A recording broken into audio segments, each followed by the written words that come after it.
क्या आपको मार्वल के हीरोज पसंद हैं? Iron man, captain America, Spiderman, doctor strange, Hulk, black panther, Thanos या फिर ब्लैक विडो? अगर हाँ तो क्या आप जानते हैं कि ये सारे कैरेक्टर्स एक इंसान के दिमाग में तब बने थे जब वो लोगों की डांट सुन के झाड़ू मार रहे थे या फिर कॉफी को सर्व कर रहे थे, और इस इंसान का नाम है स्टैन ली। आइए देखते हैं कि इन सारे सुपर हीरोज की शुरुआत कैसे हुई। स्टैन ली का असली नाम स्टैनली मार्टिन लाइबर था। वो न्यूयॉर्क में 28 दिसंबर 1922 को पैदा हुए थे।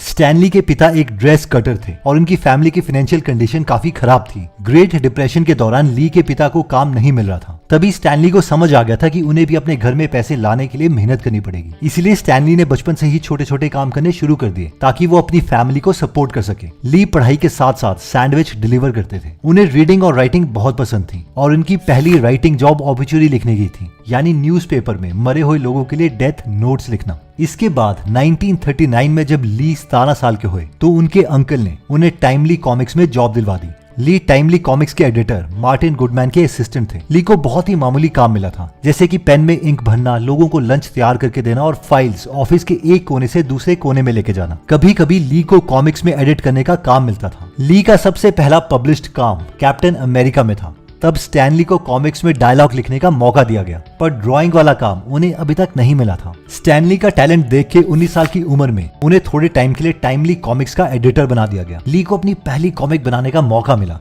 उनके पहले सुपर हीरो का नाम डिस्ट्रॉयर था। इस सुपर हीरो को 1941 में मिस्टिक कॉमिक्स में देखा गया। कई सालों तक स्टैनली ने टाइमली कॉमिक्स में एडिटर की पोस्ट पे काम किया और 1942 से 1945 वर्ल्ड वॉर 2 के दौरान उन्होंने यूएस आर्मी में भी काम किया। वर्ल्ड वॉर 2 के बाद उन्होंने टाइमली कॉमिक्स को एक और बार ज्वाइन किया। 1950s में टाइमली कॉमिक्स का नाम एटलस कॉमिक्स रख दिया गया। स्टैनली ने 1950s के एंड तक एटलस कॉमिक्स के लिए काम किया, लेकिन 50s के एंड में वो इस काम से थक गए थे और उन्होंने कॉमिक्स को छोड़ने का सोचा। उस टाइम पर एटलस कॉमिक्स का राइवल डीसी कॉमिक्स था, जो बहुत फेमस हो रही थी। एटलस कॉमिक्स लोगों में उतनी फेमस नहीं थी क्योंकि डीसी कॉमिक्स के सुपर हीरोज बहुत फेमस थे। एटलस कॉमिक्स के ओनर मार्टिन गुडमैन ने स्टैनली को रोकने की रिक्वेस्ट की, क्योंकि उन्हें पता था कि अगर डीसी कॉमिक्स को कोई हरा सकता है तो वो बस स्टैनली ही है। स्टैनली ने मार्टिन गुडमैन की बात सुन ली और नए सुपर हीरोज बनाए जो लोगों को बहुत पसंद आए। 1961 में स्टैनली ने जैक कर्बी के साथ मिलकर एक सुपर हीरो टीम बनाई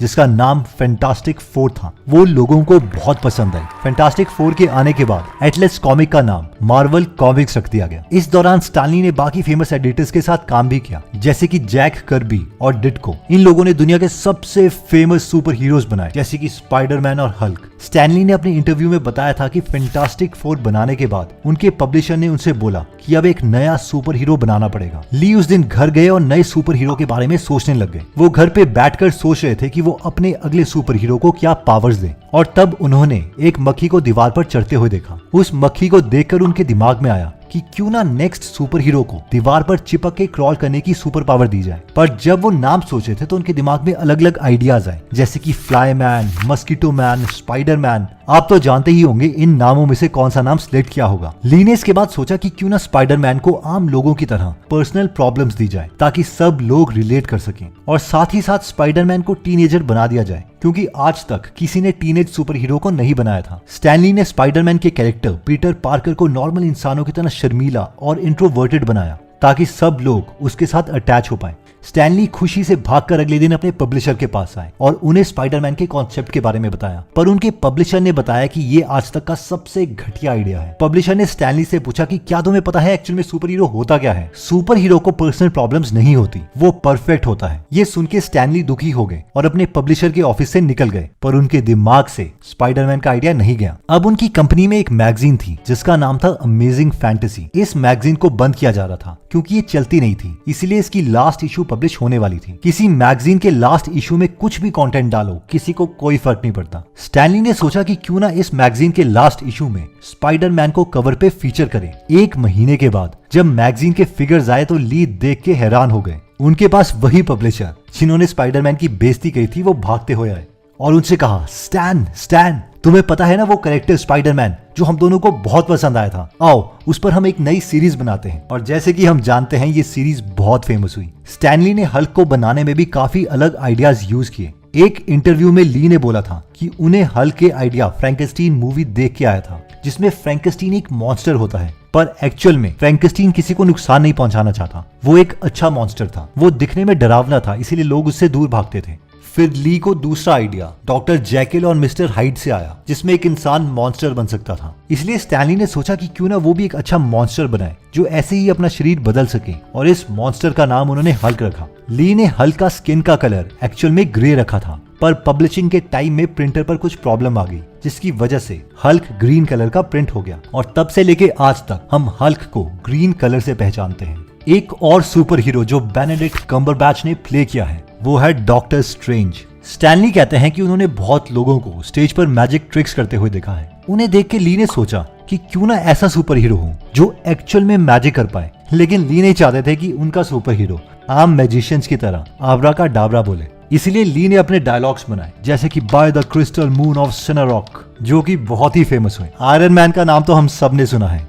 एक टाइम पर दुनिया में काफी वॉर्स हो रही थी। वॉर्स की न्यूज सुन के ली को आइडिया आया कि क्यों ना वो एक ऐसा सुपर हीरो बनाए जो कि एम्यूनिशन और वेपन्स बनाता हो। साथ ही साथ ली उसे इंडस्ट्रियलिस्ट बनाना चाहते थे, यानी एक बिजनेसमैन। बच्चों को ऐसे मिलिट्री इंडस्ट्रियलिस्ट बिल्कुल पसंद नहीं है, और ली का एम था कि बच्चों को ये कैरेक्टर पसंद आए। इसलिए उन्होंने आयरन मैन को मिलिट्री इंडस्ट्रियलिस्ट के साथ साथ साइंस लवर, इनोवेटर और एक कूल कैरेक्टर बनाया, जिसकी वजह से सबको आयरन मैन बहुत पसंद आया। ली ने एक इंटरव्यू में बताया था कि एक दिन उनका पब्लिशर मार्टिन उनके पास आया और उनसे पूछा कि हमारी कॉमिक्स इतनी बिग कैसे रही है। ली ने बोला क्योंकि उनकी कॉमिक्स का स्टाइल बाकी कॉमिक्स से अलग है। उनकी कॉमिक्स में ली स्पेशल क्रेडिट सेक्शन में सबका नाम डालते हैं, जो बाकी कॉमिक्स में नहीं होता है। ली चाहते थे कि उनकी कॉमिक्स में मूवी का फील आए। क्रेडिट सेक्शन में हर किसी के नाम के सामने एक फनी सेंटेंस लिखते थे, जैसे कि written with passion by Stan Lee, drawn with enthusiasm by Jack Kirby, lettered with a sketchy pen point by Artie Simek. अपनी कॉमिक्स को बाकी सब कॉमिक्स से ज्यादा सक्सेसफुल करने के लिए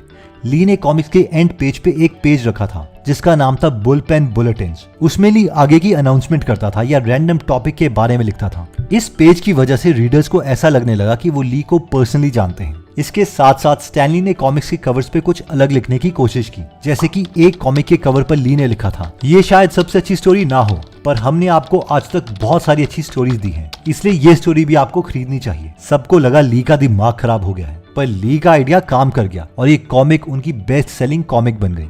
यहाँ तक तो ली के फैंस को मेल भी आए जिनमें लिखा था कि उन्हें ली की ये बात बहुत पसंद आई।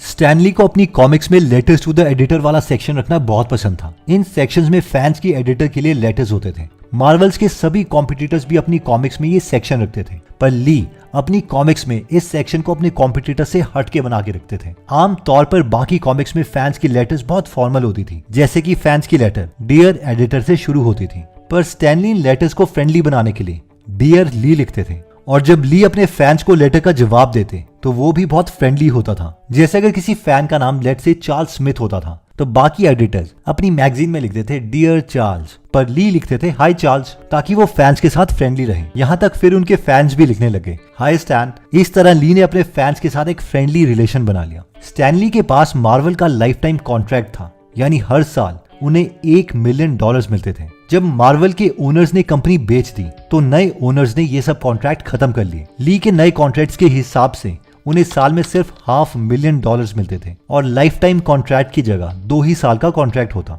ली इस कॉन्ट्रैक्ट से खुश नहीं थे, इसलिए उन्होंने मार्वल छोड़ दिया। उन्होंने अमेरिकन स्पिरिट फाउंडेशन के ओनर पीटर पॉल के साथ अपनी नई कंपनी स्टैनली मीडिया खोली। पहले तो ये कंपनी बहुत अच्छी चली, पर कुछ टाइम के बाद स्टैनली के पार्टनर पीटर पे फाइनेंशियल फ्रॉड के एक्यूजेशन लग गए। पीटर खुद को बचाने के लिए ब्राजील भाग गए। उसके लिए अरेस्ट वारंट निकला और फाइनली उसे ब्राजील में ही अरेस्ट कर लिया गया। ली इस कंपनी के फाइनेंसेस के साथ बिल्कुल इन्वॉल्व नहीं थे। सारे फाइनेंशियल काम पीटर संभालता था। इसकी वजह से उनकी कंपनी बैंकरप्ट हो गई। कंपनी में बहुत उधार था जो कि स्टैनली को पे करने के लिए कहा गया, क्योंकि वो चेयरमैन थे। स्टैनली के मार्वल के साथ कुछ कॉन्ट्रैक्ट्स थे जिसके हिसाब से स्टैनली को मार्वल मूवीज के प्रॉफिट का कुछ शेयर मिलना था। मार्वल ने स्टैनली को स्पाइडरमैन के प्रॉफिट्स नहीं दिए, जिसके कारण स्टैनली ने उनके ऊपर केस कर दिया। ली ने इस केस को जीत लिया और मार्वल को ली को $10 मिलियन देने पड़े। इसके बाद स्टैनली ने गिल्ड चैंपियन के साथ एक नई कंपनी खोली जिसका नाम POW एंटरटेनमेंट रखा, जो बहुत सक्सेसफुल हुई। स्टैनली की लाइफ के एंड के दौरान जब वो बहुत बीमार थे तो उसके मैनेजर पे अब्यूज करने के एलिगेशंस लगे। स्टैनली का मैनेजर किया मॉर्गन था, जिस पर इल्जाम था कि उसने स्टैनली को अपनी फैमिली और फ्रेंड से दूर रखने की कोशिश की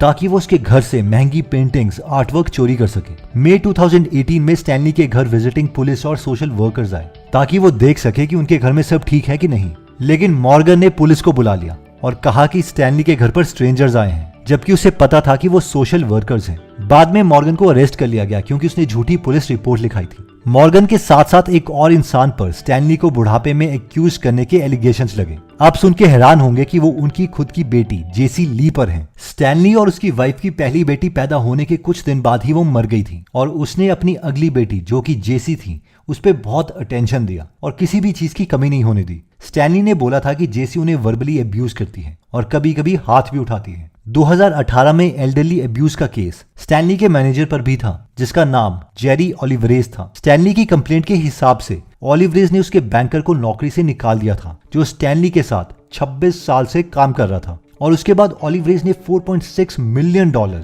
स्टैनली के अकाउंट से निकाल लिए। स्टैनली ने अपनी मौत से पहले यह भी कहा था कि ओलिवरेज ने उसे एक नॉन प्रॉफिट ऑर्गेनाइजेशन को $3 लाख देने पर मजबूर किया था। यहाँ तक ओलिवरेज ने ली के पैसों से $8.5 लाख का घर खरीदा। इसके साथ साथ उनके अकाउंट से 11 करोड़ रुपए भी निकाले और ली की विल भी चेंज कर दी। ओलिवरेज पे ली की बीमारी का फायदा उठाने का इल्जाम था। ली ने बोला कि ओलिवरेज के पास सारी कॉन्फिडेंशियल इंफॉर्मेशन थी और उसने उसका पूरा फायदा उठाया। दोस्तों, क्या आपको पता है कि हर साल एक आम इंसान कई 100 घंटे ट्रैवलिंग के टाइम में बर्बाद कर देता है जिस टाइम में वो कुछ अच्छा कर सकता था। तो अगर आप अपने ट्रैवलिंग टाइम में बहुत सी बायोग्राफीज और नॉन फिक्शनल बुक्स पढ़ना या सुनना चाहते हैं तो आप गीगल एप्लीकेशन डाउनलोड कर सकते हैं जहां पर हिंदी में फ्री में 180 से ज्यादा बुक समरीज अवेलेबल है जिन्हें आप पढ़ भी सकते हैं और सुन भी सकते हैं। अगर आप इस नॉलेजेबल एप्लीकेशन में इंटरेस्टेड हैं तो इसका लिंक हम डिस्क्रिप्शन और फर्स्ट कमेंट में दे देंगे। एनीवेज दोस्तों, अगर आप ऐसी नॉलेजेबल वीडियोस मिस नहीं करना चाहते तो सब्सक्राइब करने के बाद बेल का बटन दबाना मत भूलिएगा। आप कमेंट करके ये भी बता सकते हैं कि आप नेक्स्ट वीडियो किस टॉपिक पर चाहते हैं। जल्दी हम आपसे दोबारा मिलेंगे। जय हिंद।